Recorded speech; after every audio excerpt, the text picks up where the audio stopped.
Good morning friend, Priyanka লাইফস্টাইলের আমি প্রিয়াঙ্কা নতুন আরেকটি ব্লগে সবাইকে স্বাগত জানাই। সবাই কেমন আছো? আশা করছি খুবই ভালো আছো, আর তোমাদের ভালোবাসায় আমরাও খুব ভালো আছি। এখন বাজে সকাল 6টা, আর এখন থেকেই ব্লগটা আজকের শুরু করছি। সকালে উঠেছি, তখন বাড়ির কেউ ঘুম থেকে ওঠেনি। আগে দরজার তালাটা খুলে নিয়েছিলাম, নিয়ে এখন দরজায় একটু জল দিয়ে ওখানে লেপে তাই উঠোনটা ঝাড় দিয়ে নিচ্ছি। উঠানে সচরাচর খুব একটা নোংরা হয় না, ওই গাছের পাতালতা পড়ে, আর এখন বাদুড়ে যেখান সেখান থেকে জামরুল এনে ফেলছে, এই একটু নোংরা হয়। তৃষ্ণা অত কাগজ টাগজ খুব একটা কোচে না, একটু আধটু যেগুলো কোচে সেগুলো সঙ্গে সঙ্গে বাইরে আমি ফেলে দিয়ে আসি। আর আমার চোখের আড়ালে যেগুলো কোচে সেই 2-1টা কাগজ পড়ে থাকে। তবে আগের তুলনায় উঠানটা একটু শুকিয়েছে, বৃষ্টি হওয়ার পরে যে কাদা হয়েছিল পা দেওয়াই যাচ্ছিল না, কি উঠানে আমি ঝাড় দিতে পারছিলাম না, ওই গাছের পাতাগুলো খুঁটে খুঁটে নিয়ে বাইরে ফেলতে হচ্ছিল। এখন তবু একটু ঝাড় দেওয়া যাচ্ছে। তবে উঠান সকাল বিকালে যদি ঝাড় না দেওয়া হয় তবে এই নোংরাগুলো থাকলে দেখতে ভীষণ বাজে লাগে। আর বাইরের যদি একটা লোক এসে যায় দেখলে তারা কেমন ভাবে বলো তো? সেই জন্য সবসময় পরিষ্কার রেখে দিই। ঘরের সামনের জায়গা যদি পরিষ্কার না থাকে একদম হাঁটতেও ভালো লাগে না, নিজের দেখতেও ভালো লাগে না, অপরকে কি বলবো। তো যাই হোক, তোমাদের সাথে গল্প করতে করতে এদিকে তোমার উঠোনটা ঝাড় দেওয়া হয়ে গিয়েছে, আর রান্নার জায়গাটাতেও পরিষ্কার করে নিয়েছিলাম। কিন্তু ওই পিছন সাইডটায় কতগুলো নারকেল পাতা ছিল, সেইগুলো সব নিয়ে এলাম। বর্ষা এসে যাচ্ছে, এবারে বৃষ্টি হতে থাকলে আর পাতা নাতাগুলো পোড়ানো যাবে না।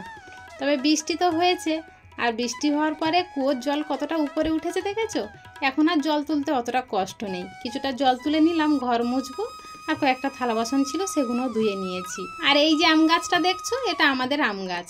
আমি বিয়ে হয়ে আসার আগে নাকি কয়েক বছর আম হয়েছিল, আর আমার বিয়ের পরে যে বছর আমফান ঝড় হলো সেই বছর 2টো আম ধরেছিল, তবে ঝড়ে পড়ে গিয়েছিল। এবছর দেখছি অনেকগুলো আম হয়েছে।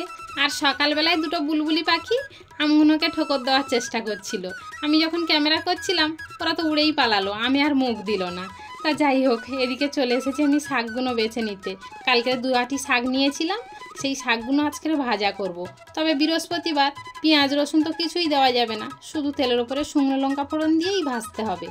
আর এটা কি শাকের নাম আমি জানি না, তবে শাকগুলো বেশ পাট শাকের মতো দেখতে, আর মাথায় সাদা সাদা একটা করে ফুল হয়। তৃষ্ণার বাবা তাও বলতে পারছে না। আর আরেকটা দিদি আমাকে জিজ্ঞাসা করছিল কী শাক, আমি তাও নাম বলতে পারিনি। তো আজকের ওই শাক ভাজা করব, আর সয়াবিন আলু করব। তবে আলুগুলো বেশ বড় বড়, কাটতে বেশ সুবিধা হয় জানো, তাড়াতাড়ির সময় বড় আলু কাটতে গেলে খুব ভালো লাগে। তবে বাড়িতে যেদিন নিরামিষ রান্না হয় তৃষ্ণা একদম ভাত খেতে চায় না, আবার সয়াবিনটা একটু পছন্দ করে, তাই নিরামিষের দিন আমি সবসময় সয়াবিনটাই রান্না করার চেষ্টা করি। আর এদিকে সবজি কাটতে কাটতে আমার ভাতটাও ফুটে গিয়েছে। চলো তাহলে রান্নাটা করে নিই, সঙ্গে থাকো, আবার পরে তোমাদের সঙ্গে দেখা হচ্ছে। রান্না করে নিয়ে চলে এসেছি এখন। আর তৃষ্ণার বাবা কাজে যাবে, তাই ওনার খাবারটা আগে গুছিয়ে দিচ্ছি। ওনার 10টার আগেই বের করে দিতে হয়, তবে আমি 8টার সময় রান্না বসিয়েছি, 10টার আগেই আমার কমপ্লিট হয়ে গিয়েছে। তবে একটা উনুন বলে একটু দেরি হয়, 2টো উনুন হলে আবার এত অসুবিধা হয় না। আবার পাতায় জাল দিচ্ছিলাম তো একা হাতে। তো যাই হোক, তোমাদের সাথে গল্প করতে করতে তৃষ্ণার বাবার ভাতটাও গুছিয়ে দিয়েছি, আর উনি এখন যাচ্ছে কাজে। আর আমরা খেয়ে দিয়ে ঘরের কাজ আমি সকালে কিছুটা সেরেছিলাম, বিছানা টিছানা সব গুছিয়ে রেখেছিলাম। আর তৃষ্ণার গানের আন্টি এসেছিল, তাই তৃষ্ণা গানে বসেছিল। আর হারমোনিয়ামটা তো গুছিয়ে রাখতে পারে না, তাই আমি এখন ওই হারমোনিয়ামটা গুছিয়ে রাখবো, কিন্তু তার আগে ওতে যে নোংরাগুলো পড়েছে সেগুলো পরিষ্কার করে নিচ্ছি। আর যদি পরিষ্কার না করি আস্তে আস্তে টিউনটা চেপে যায়, ওই জন্য সবসময় একটা সাবধানে রাখতে হয় গুছিয়ে। আর তৃষ্ণা তো এখন অনেকটাই ছোট, ও এটা পরিষ্কার করতে পারে না, তাই জন্য ওকে কিছু বলি না, আমি যখন সময় পাই তখনই পরিষ্কার করে নিই। তো চলো, পরিষ্কার করা হয়ে গিয়েছে, এখন যেখানে জিনিস সেখানেই গুছিয়ে রেখে দিয়ে আসি, নাহলে খাটের ওপর এইভাবে রাখলে তৃষ্ণা এসে খেলা করবে আর এর গায়ে আঘাত করবে। ওদিকের কাজ সারা হয়ে গিয়েছে, কিন্তু স্নান করতে যাব তার আগে কয়েকটা মেশিনে কাজ এসেছে, সেটা তো সেরে নিতে হবে।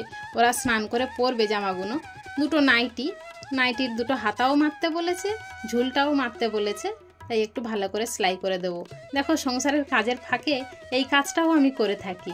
তৃষ্ণার বাবা একাই ইনকাম করে সব দিকে সামাল দিতে ওনারও কষ্ট হয়ে যায়, তাই আমি যতটুকুনি পারি ওনার সাহায্য করি। এই যে 2-4 পয়সা সেলাই করি, তৃষ্ণার অনেক কাজে লেগে যায়।